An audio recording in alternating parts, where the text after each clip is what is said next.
Barnard College is the preeminent women's college in the country, and we're dedicated to celebrating women's excellence in all its forms. I'm Sion Bylock, the president of Barnard.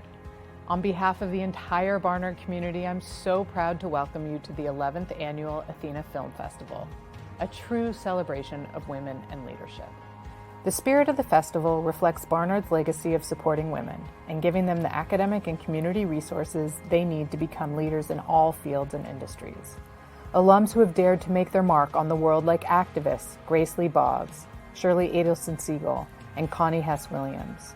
Storytellers like Zora Neale Hurston, Anna Quinlan, and Greta Gerwig, and scientists such as Margaret Mead, Helen Rainin, and Jackie Barton. Today, we continue to support our current students as they prepare to emerge as the next generation of courageous and audacious leaders. Barnard is so proud to be the home of the Athena Film Festival, so sit back and enjoy the show. Barnard College and the Athena Film Festival are here to amplify and celebrate these awesome stories. Hello, honeys!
Hi, everybody. Thank you so much for joining us for the Q&A for Ahead of the Curve at the Athena Film Festival. My name is Corey Luco, and I am a programmer and an operations coordinator for the festival. I am a white woman. I'm 26 years old. I have dark brown hair that's at my chin that I tried to dye purple and it didn't work, so I'm wearing purple lipstick instead. I have black rimmed glasses and a denim shirt on. I have a brick and a green wall behind me, and I'm very proud of my shirt tonight. I'm wearing a shirt with a rainbow that says Big Dyke Energy.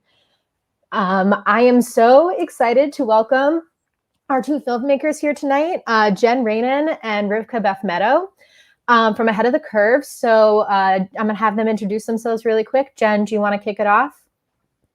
Sure, I'm Jen Rainin. I'm the director of Ahead of the Curve. And I am a white woman with short I don't know, gray, brown. It's like, I don't even know what the color is anymore. It's been changing during the pandemic, but my bangs keep falling in my face.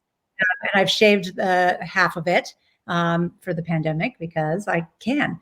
I'm sitting in front of a fireplace with 3 square mirrors and my favorite postcard, light blue postcard that says, "Let's go do all the things." Amazing. Rivkah. Is Rivkah Beth Medow. I am a white woman with dark hair kind of halfway down my back, and I've got bangs, earrings. I'm wearing a red and black, very bold striped shirt buttoned up to the top. I'm sitting in my living room, which is bright and filled with art, and there's a piano behind me. Very cool. So again, we're so excited to have you here. We're so excited to have Ahead of the Curve at the festival as part of our Imagining a New Future program. The first thing I wanted to ask about is a little bit of the origin of the film. Jen, I know Franco, your wife, is the subject of the film, so there's obviously a very deep personal connection there. But I wanted to talk about why you wanted to tell this specific story in this way. And then Rivkah, if you want to talk a little bit about how you came onto the project. Absolutely. So this this film really came about in a funny way. As I got to know a little more of my wife's backstory in the first few years of our marriage, she would say little things like, "Oh yeah, once I was sued by Catherine Deneuve," or "Oh, in order to get the money right, or in order to get the money together to start the magazine." Nobody would give me any money. So I took out 12 credit cards in one day and cashed them all out and went to the racetrack and got on the horses, and I won a bunch of times. I thought, that's amazing. Like that would make such a great fiction film. I should start writing a screenplay. So I started researching for a screenplay and realized how few of our stories, queer women's stories, historical stories, are documented well on film. And I started feeling a deep responsibility to tell this story, to capture this story for our community, for all of us. And that's how it became a documentary. And I had never directed any kind of film before, but I happened to have this person in my world, this extraordinary person who was a very experienced documentary filmmaker, Rivkah. And so I went to her and then, do you want to tell that story, Rivkah? Yeah. So I think what happened was you had been working on this film, Jen had been working on this film for about a year, and we were driving over the Bay Bridge going to another friend's celebration for her new production company. And I'm pretty sure Jen was talking about how it was difficult to figure out, to find a producer, and she wasn't sure what to do. She was talking with this person, she was thinking about that person, what did I think? And I think I turned to her and I said, well, this producer might be interested. So, and we just jumped for joy. We were like, yes, yes. She was like, well, I didn't know. And so then we, from that moment on, I feel like we've been sprinting for the last 4 years. Yeah. Yep. Yeah. Very cool. So Jen, I'm interested then in your story, your journey to storytelling, and why you wanted film to be the medium for this story. Because there's so many ways to tell stories, and obviously we are very partial to film at the Athena Film Festival, but I'd love to hear from that. Yeah, I mean, wow, my relationship with film goes way back. It was the medium that I used to connect with my dad at times when we couldn't have conversations otherwise. So that was sort of the beginning of my love affair with film. I became an actor and did a bunch of independent film in the Bay Area, and saw so much talent and got so excited about acting and working in film. And so I don't know kind of where to go with this, but this story in particular actually, to the truth is, when I started thinking about how this story needed to be told, I wasn't sure it needed to be a film. I wasn't sure what it should be. So I went to lots of friends who I have some playwright friends, and thought maybe it should be a play. I asked a novelist if they thought it should be a novel. And in thinking about it, it started to get really clear to me, like I could see it. I could visualize it as a film. And I thought, well, it really is. It's a very visual story. So it makes sense to me to make it as film. And it's something I had been wanting to do anyway. So yeah, I think that's kind of how we got there.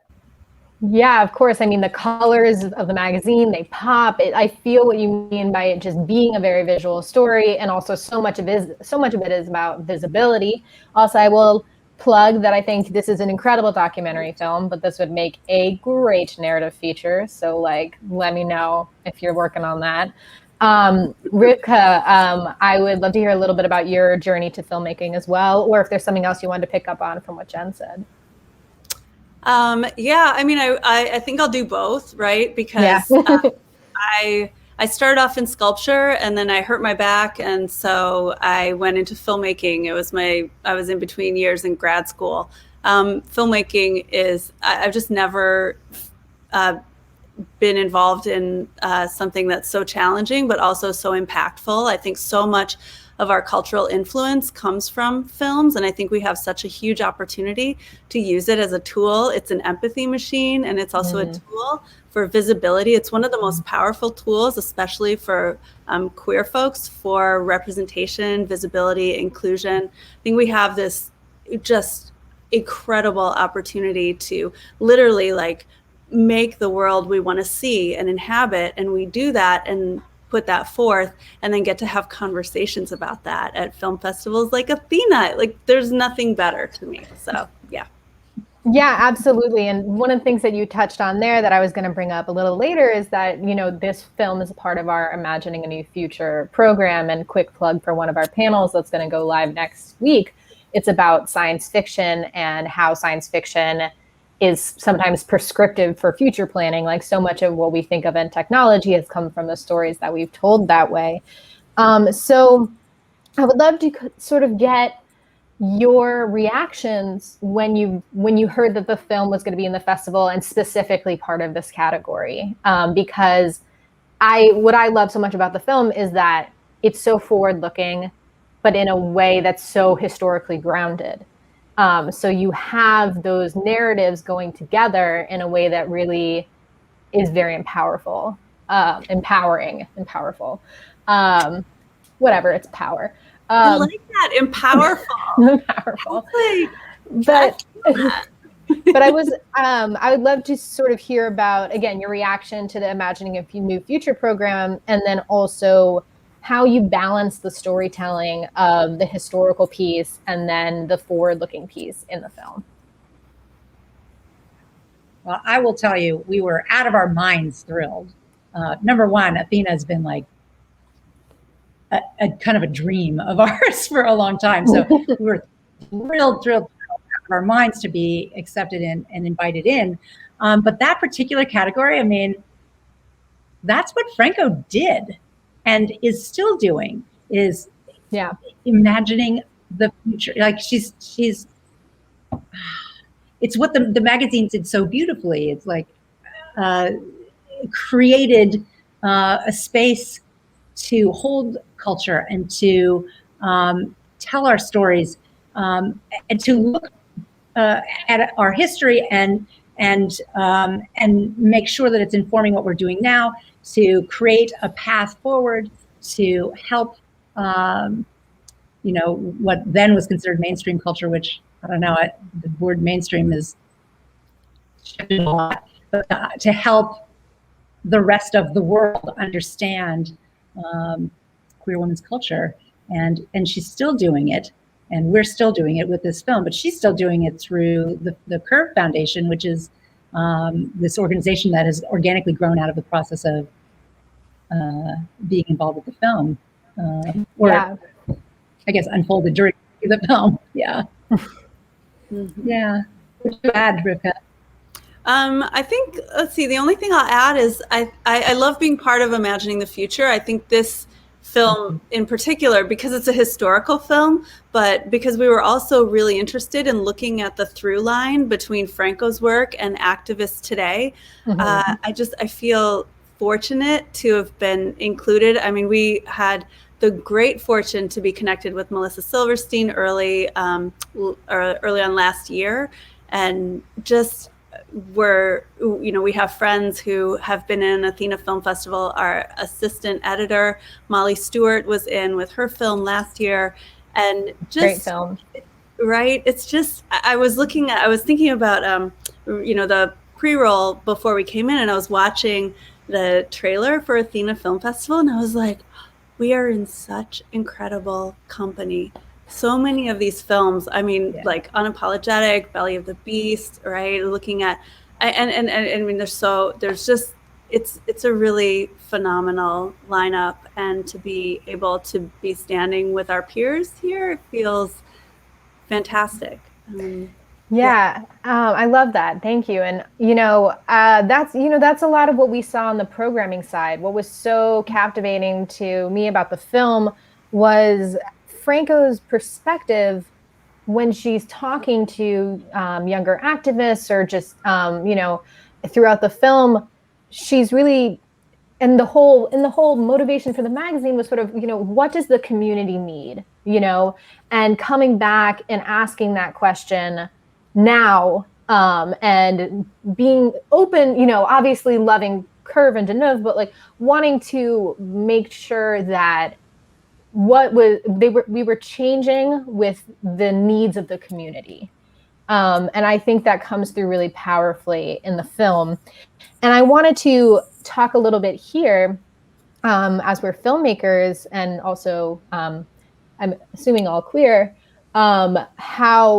what do we think the queer film community needs right now? What do we see that we want from queer cinema right now? More stories that center strong queer women. Mm-hmm. Yeah. Period.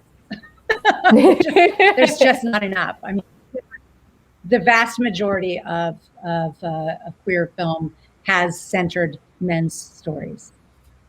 Yeah, absolutely. Which I love. I'm delighted. I love the guys' stories, but it's hard to find our role models. It's hard to find our stories still, and I'm not okay with that. So that's what I think we need. Yeah, I would second that. I think we want authentic storytelling. Kim Catron in our film talks about how, we are the authors of our own experiences. So I think that's really important. I think that cross-generational dialogue is always something that we want to support. And then, telling more stories that center queer women and non-binary people. And that's really, I think that's important. We were talking with Andrea Pino Silva today earlier. She's one of our impact producers, and she also appears in the film. And she was also talking about, we were just talking about evolution of language and how it's always moving. And then we talked about ways that we can help be like language ambassadors. And so she said, one of the things that she's doing lately is, there was some dialogue, I guess it was a couple weeks ago already, but spelling women with an X or with a Y really not being the way to spell women, right? Women are women, trans women are women, and we should consider all women women, right? And so one of the things that she also said she was saying these days is when she says, and we're telling queer women's stories, she'll say queer women, and I'm including trans women here, because we're sort of at that point where we want to make sure that we're having a very inclusive conversation. So I'll just add that. Yeah, absolutely. I mean, and so this is something that I always think about, because I want to say, like, this is we're telling stories about women. And of course I want it to be clear that trans women are included in that. And it's almost like I don't want to separate them out, you know what I mean, by saying like women and trans women kind of thing, because that sends a weird message. And so I just, I hope we get to the point where we say we're telling women's stories, And, you know, we're at a point in the community where, but unfortunately there is trans exclusionary practices that, you know, historically in the community and existing now.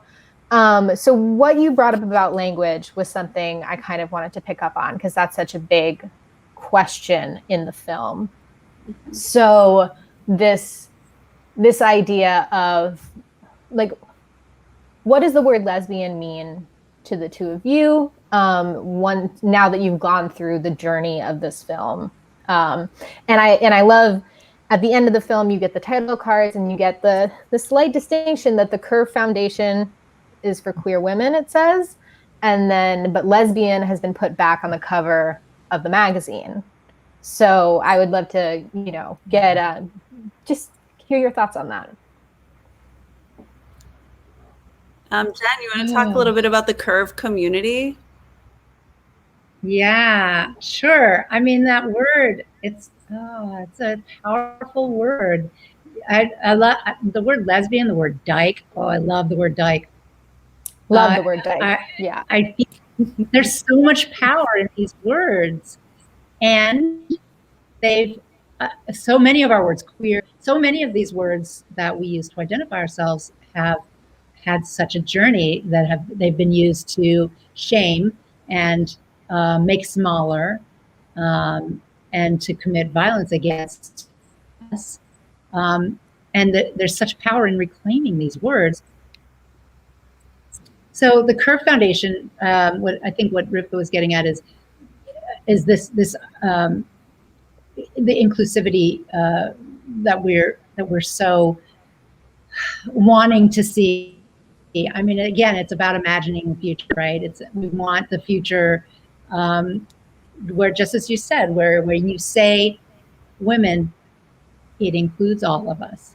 And so as we've been developing the Curve Foundation to tell queer women's stories and lift up our voices, it seemed important for us to just say queer women.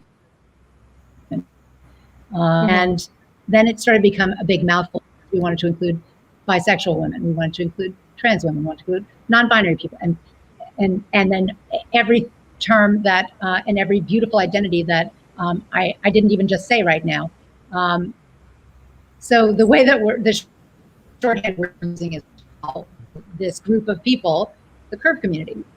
So that's the language that you'll start seeing when you hear us talk about who we serve and the community that's important for us. Yes, absolutely. Sorry, I wanted to add, that's okay. I just wanted to add, you know, I think there's so much more awareness now of identities and of the importance of tracking identity, racial identity, gender identity, sexual identity. And I was looking through, you know, there's a lot of check boxes now, right? Like we were probably all noticing a lot of the applications that we fill out, or grants or funding things, they all have, you know, these multiple check boxes. They want to do the demographics. And then I came across one today that I just want to shout out, because I think it's a great I think it's a great move forward, like actually a giant step forward. And it might be harder to track because it'll take somebody to track it. But Working Films has an Impact Kickstart application. It's for an impact campaign. And they just have the question, and you get to fill in how you identify, right? Yeah. So it's so much, it's beautiful. I know, like, my girlfriend was applying for a position with a pretty famous company, and they had these checkboxes, and it took her like hours to figure out, like, well, do I check gay? Am I gender fluid? Like, where, you know, am woman? And she was like, it's so, you know, instead of just, then if she would have just been able to just like write her own answer in, it would have been a lot easier. And I think I think where we're eventually getting to, but yeah. Yeah, I feel like sometimes, I mean, I'm not a good visual artist, but I am interested in the idea of there just being like a box and it says like, draw your identity or something, you know, and you can draw whatever you want. I know that's not great for statisticians would be very mad at me about that. Hard to log that. one of the things I wanted to mention is there is another film in our Imagining a New Future program called Lupita, and it's about an indigenous woman living in Mexico, and she's an indigenous rights activist. And one of the things that she says in one of her speeches, which is a common it's a common like proverb or mantra in the community, the idea that like our oppressors won't succeed while we continue to believe that a world that can hold many worlds is possible. And what I think, I wanted to hear your reaction to that sort of idea, and then also ask a little bit about, the pressure of Curve to be, for every queer person, or because it was the only one thing at the time, and I think that we see that a lot in these kinds of spaces because, but in my head, it's almost like, yes, we want to be inclusive. Yes, we want people to feel seen in the things that we do, but you're not going to be able to show everybody, especially in this kind of a community where there's so many different subcultures. And so this idea of just, the pressure that these kinds of publications and, films and art face to be completely representative of everything. So I wanted to hear, what your thoughts were about that, like as you went through the experience of making this film about, the only lesbian magazine that was around at the time and kind of still is. Well, it was, there were actually other lesbian magazines. Curve is the best-selling lesbian magazine, right, and probably the best well-known. But, there were other lesbian magazines. There was On Our Backs. There's Ladder, Lesbian Connection. There are a lot of other magazines, not always full color and glossy, right? And not always available everywhere. Right. But it's interesting what you're saying. Jen and I are thinking a lot about, when you're the only person in the room, like you're the only queer person, or, let's say you're the only Black lesbian in the room, and, the pressure on you to represent that, which is, I think, a little different from what you're talking about. Whereas, like, when we made this film, it was really important to us to, first of all, have a crew that looked like the community that we were portraying on screen. So we had all woman, all non-binary crew, and several queer people. And I think that helps with representation. We really thought about like the world that we want to see and the world that we live in and the places where we get information and the places that, who's leading right now and who's talking about future focused kinds of ideas, who's having really relevant conversation. And I think that's I think that's a lot of how the representation happened. When I think about Franco representing women in her magazine, that was the mandate from the get-go, was to be broadly inclusive as possible, because it was a reaction to, back in like the 80s and 90s, where there was really kind of a dyke uniform and a lot of pressure to be either butch or femme, and there were a lot of reasons for that. I think a lot of those signifiers, like wearing flannel and Doc Martens, could then help you identify each other. It's like in the punk community, if you see somebody who's dressed like you have an immediate affinity, and then they could be safe. And now that it's I think we're 30 years on, we're moving past that. Jen, what do you want to add to this? Yeah, I guess I would say, Frank and I actually talk about this with some regularity. You can't actually be all things to all people. She tries, she might have. She was never going to be able to tell everyone's story. She was telling stories and continues to tell stories about people in her own community. And she looks through a lesbian lens. She looks through a queer lens. And so I think the lens, really enormous stories that you can tell, and the way that you represent your community and your world. So I think it has so much to do with the lens and with the intention to be widely representative. That resonates, I think, and continues to resonate with the community and beyond. Yeah, absolutely. I mean, it was just this part in the film when you are at Klexicon and you, Franco asks in the room, like, how many of you identify with the word lesbian or like the word, and then how many of you don't. I just thought that it was a very powerful moment for me in the film, because it showed, like, a lesbian magazine is really important to a lot of people. But there are going to be some people who don't feel it represents them, and that's okay. And what we need is just more, so that people can see themselves in their own spaces, and solidarity between different communities and difference. So we are, and that I just got so much of that from your movie. So that's what I just wanted to talk about that with y'all. But so we are at our mark here. But we do have one question from the audience that it says, since we are in a virtual world, for the time being at least, what is the best way we can support the film? Please follow us on our socials at Curve Mag Movie, and we are thrilled to announce that we are heading for wide release on June 1st. So amazing!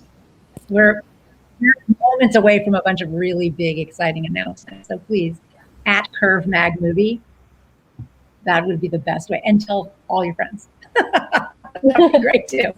Yeah. Amazing. I don't know if we heard that. It cut out. So I'm just going to make sure. So it's at Curve Mag Movie. So those are our handles across all our socials. And you can find out what's happening. And like Jen said, we have some pretty exciting news coming up in the next, 2 weeks, maybe. So yeah. But June 1st, widely available. I love that. Well, thank you all so much. And thank you for this movie and for this conversation. And I am so excited you have big news coming up. That's just so great. And thank you so much to the audience for joining us. Ahead of the Curve is still available to watch via our platform. So get on it. It's great. Thank you. Thank you, Corey. Thank you so much to Athena, and to you, Corey. You're a great interviewer. It's really a pleasure to talk with you. Oh, it's so great talking to you both. Love this. All right. Have a great fest.